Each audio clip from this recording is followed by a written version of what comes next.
I mean, I was a little kid, and watching these grainy images, I was completely blown away by the moon landing, and the lunar lander, and the man walking on the moon. And we were all thinking, this country is the best.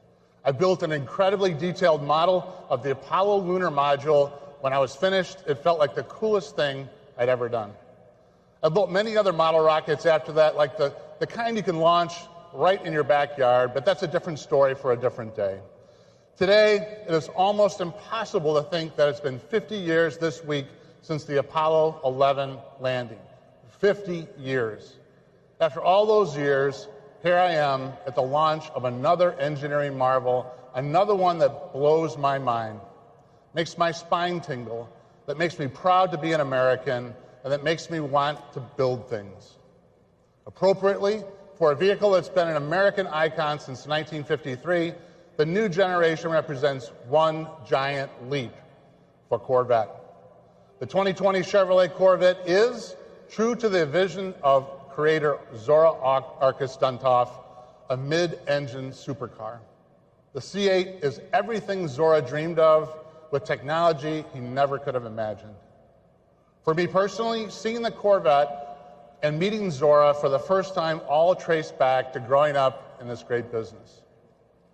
On many weekend afternoons, my dad took me to work with him at the GM Tech Center in Warren, Michigan, specifically the Chevrolet Engineering Building, where the Corvette came to life. I spent many of those rides to Warren hunched in the rear flat area of Corvette coupes. On the way home, he would take me by the GM Research Building lobby to see the Firebirds in the original Silver Stingray. I just loved everything about it. And they used to have a swap meet in Warren down the road from the GM Tech Center where they'd sell Chevrolet heads and parts and all kinds of stuff. On one of those weekend trips to work when I was about 10, I begged my dad to stop at the swap meet so we could check it out, and he did. We go inside the huge warehouse-like building to look around, and there's Zora. I'd never seen him before, but you could tell right away that he was someone special. He was sitting there holding court, signing all kinds of things for all kinds of people, and it was just so cool, such a great moment. It all contributed to the aura of Corvette for me and reinforced what I already knew I wanted to do with my life. That's why it's so special and so exciting for me to be up here on this stage with this car. This car, the all-new 2020 Corvette, is one that changes everything. With every succeeding generation since 1953, Chevrolet has worked hard to make Corvette better and better. We've never stopped improving, never stopped innovating, and never stopped making the car faster, better handling, more comfortable, more everything. You can make the case that once we got to C7, we had pushed the limits of what we could do in that configuration. It was as close to perfection as front-engine, rear-drive Corvette was going to get. To take performance and driving dynamics to the next level for our customers, we had to move to mid-engine. And that's what Zora had always wanted, of course. In 1959, exactly 60 years ago, Zora and his team went to work on developing Chevrolet Engineering Research Vehicle number 1, commonly known as SERV-1. SERV-1, which made its debut in 1960, was a demonstration of what happens when you push the boundaries of engineering and design to develop a mid-engine race car. What made SERV-1 so unique was how light and powerful it really was. The car only weighed 1,600 pounds, and the body accounted for 80 pounds of that. The 283 cubic inch V8 powered the SERV-1 produced 350 horsepower and weighed only 350 pounds, thanks to the then novel use of aluminum in the cylinder block and heads, and several other critical parts like the water pump and the flywheel. Zora's team also used magnesium in the clutch housing and fuel injection manifold, and it also featured mechanical fuel injection. But my favorite aspect of SERV-1, and it's probably yours too, if you've ever seen it run, you can actually see flames coming out of the back of it, and it is just unreal. So SERV-1 was followed by what I think is the most beautiful of all the SERV vehicles, SERV-2, in 1964. The Serve 2 was an amazing car built to compete against the Ford GTs at Le Mans. It had a monocoque chassis, a 377 cubic inch V8 producing 500 horsepower. Importantly, Serve 2 was, in fact, all-wheel drive. The transmission featured a unique configuration in which the rear wheels were driven by one torque converter and the front wheels through another in the front. Zora patented this configuration in 1968.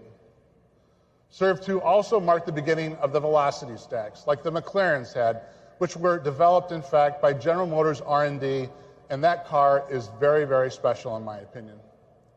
And in 1990, the Serve 3 made its debut.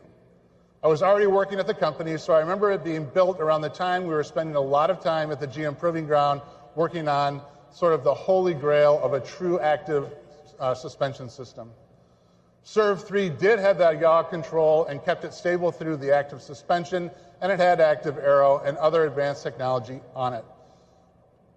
Like its predecessor, it had an all-wheel drive mid-engine configuration.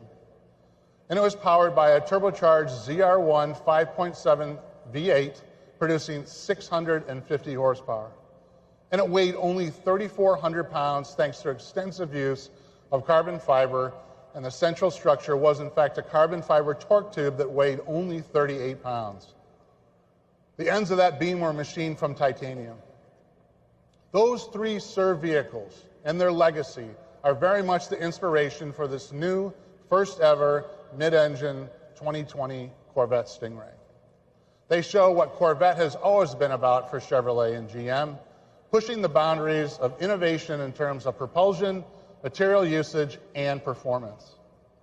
Now, just as Corvette has been a halo for Chevrolet and the brand, these Serve cars were a halo for GM R&D, pushing the company to greater innovation and to new heights.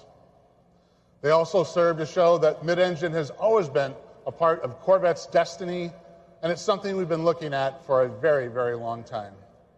All along, it has been absolutely paramount that we keep Corvette true to its roots of attainable performance. Mid-engine has historically posed a challenge to this mission. Not so anymore. The time has come today, and we feel that both Corvette traditionalists and potential new customers will embrace the change in layout, especially once they see it and drive it. They'll think it's flat out the best Corvette they've ever driven, and that will be because it's the best Corvette anybody's driven. There are many reasons for that, even beyond the mid-engine layout, like the way it feels, the way it sounds, the way it looks, and the incredible attention to every detail on the car.